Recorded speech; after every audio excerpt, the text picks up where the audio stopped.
জিনিসটা একটা trade licence নিয়ে মনে করেন যে কথা বলে দেখেন যে ট্রেড লাইসেন্স আগে করতে গেলে নির্দিষ্ট একটা ফি ছিল যে এই মুদিখানা দোকান করলে এই সরকারি খাতে এই টাকাটা জমা দিয়ে তার লাইসেন্স দেওয়া হয়।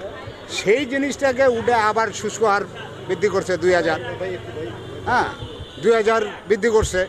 আর 2000 বৃদ্ধি এটা অনেকেই জানে না। এই যে হয়রানিমূলক যে কাজগুলো, তারপর কি হোল্ডিং লাইসেন্স হোল্ডিং এটা জমা দিতে হবে, যেটা আগে ছিল না।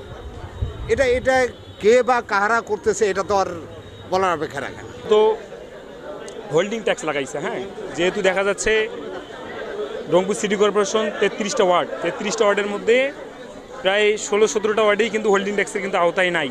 তার উপরে যদিও কিছু ওয়ার্ড যদিও আছে, সেখানে আবার দেখা যাচ্ছে অনেক কলোনি আছে, আছে, তাদের তো আর হোল্ডিং ট্যাক্স তো আর করা তো আর সম্ভব না। দেখা যায় ট্রেড লাইসেন্স করতে যাচ্ছে, সেখানেও হোল্ডিং ট্যাক্স লাগতেছে। একটা জন্ম নিবন্ধন করতে যাচ্ছে, সেখানেও হোল্ডিং ট্যাক্স লাগতেছে। আবার যদি হচ্ছে আপনাকে বাচ্চাকে একটা জন্ম হয়েছে, একটা টিকা দিতে যাচ্ছে, সেখানেও হোল্ডিং ট্যাক্সের কাগজ লাগতেছে। আচ্ছা, হোল্ডিং ট্যাক্সের কাগজটা কেন লাগবে? আবার ট্রেড লাইসেন্স যদি করতে যাওয়া হয়, ট্রেড লাইসেন্সের মধ্যে আবার হচ্ছে আপনার উচ্চ কার্ড চাচ্ছে 2000 টাকা। এই উচ্চ কার্ডটা তো আমাদের আগে দেওয়া লাগতো না, এই উচ্চ কার্ডটা এখন নতুন করে আবার দেওয়া লাগতেছে। কিন্তু আসলে হোল্ডিং ট্যাক্স তো অনেকেরই নাই, অনেকে বাসা ভাড়া নিয়ে থাকে, বস্তিতে থাকে, জমি জমা নাই, তারা কিভাবে হোল্ডিং ট্যাক্সের কাগজটা দিবে আর তারা কিভাবে এই সেবাগুলো নিবে? আজকের ঘটনা এই কোনো নাই, নোটিশ নাই, কোনো কিছু নাই, আমরা জানি না। তারা এসে হোল্ডিং ট্যাক্সের কাগজ ছাড়া তারা কোনো কাগজ জমাও নিবে না, কোনো কিছু কোনো কিছুই করবে না। তাদের দরকার ওই হোল্ডিং ট্যাক্সের। এই আমরা 17 তারিখ আমাদের কাউন্সিলরদের যে আমরা উদ্যোক্তা অফিস সহকারী আছি, আজকে 17 তারিখ, আমি এখনো বেতন পাইনি।